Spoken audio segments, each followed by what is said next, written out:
we want to look at the ideas of changes, rates, and average rates.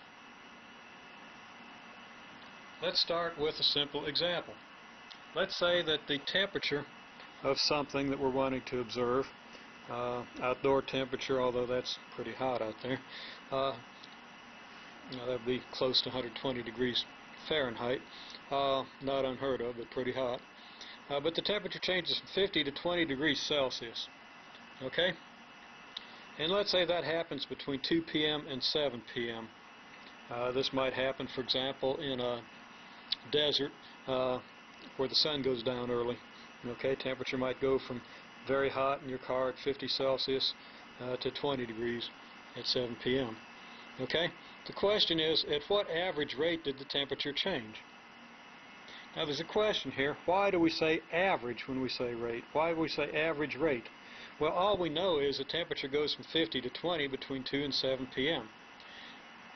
All that allows us to determine is the net change in temperature, the negative 30-degree change, and the 5-hour period over which the change took place. We don't know if the temperature went down from 50 to 20 at a very constant rate, so that a graph of temperature versus time would be a nice linear graph.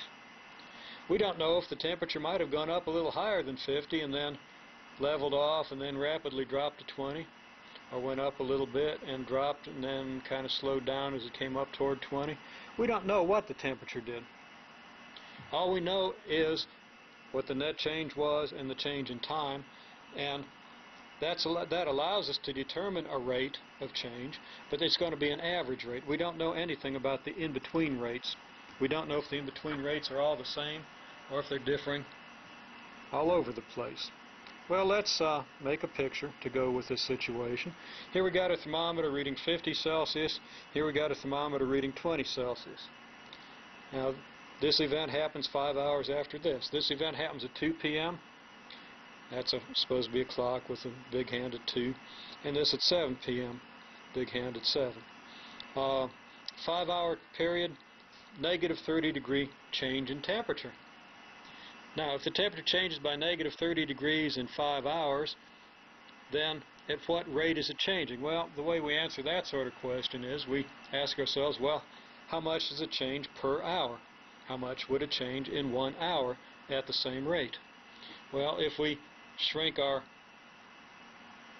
perspective down to 1 hour time instead of a 5-hour time, we see that we have a 6 degrees Celsius instead of a 30 degrees Celsius change. Now, we don't know that that really happened during the first hour, or the second, or the third, or the fourth, but if we shrink everything down proportionally, we see that that's what happens. Okay, the temperature changes at an average rate of negative 6 degrees per hour. And of course we can get that by dividing the negative 30 degrees Celsius by the 5 hours.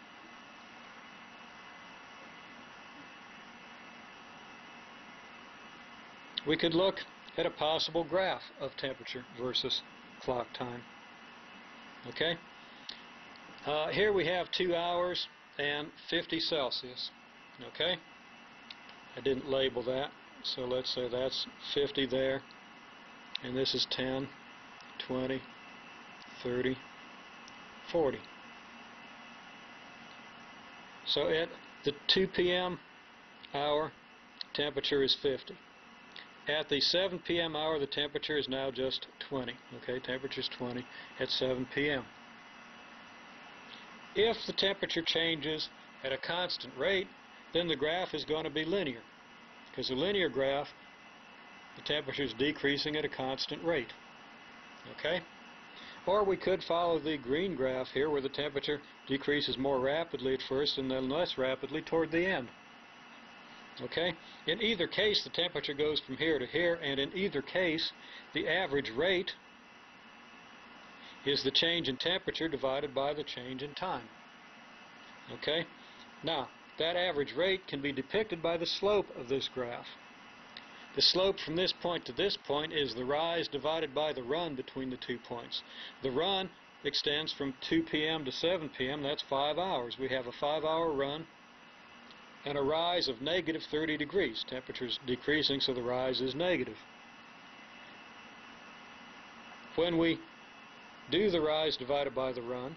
We're dividing the negative 30 degree temperature change by the 5-hour time interval, and we get our negative 6 degrees Celsius per hour. So that the slope does give us what we would think of as the average rate. Now, the average rate is the same for the green curve as it is for the purple curve. However, on the green curve, we start out at a faster rate than average, and we end up at a slower rate than average. But the average rate over here is still negative 6 Celsius per hour. The average rate is still the same as it was before.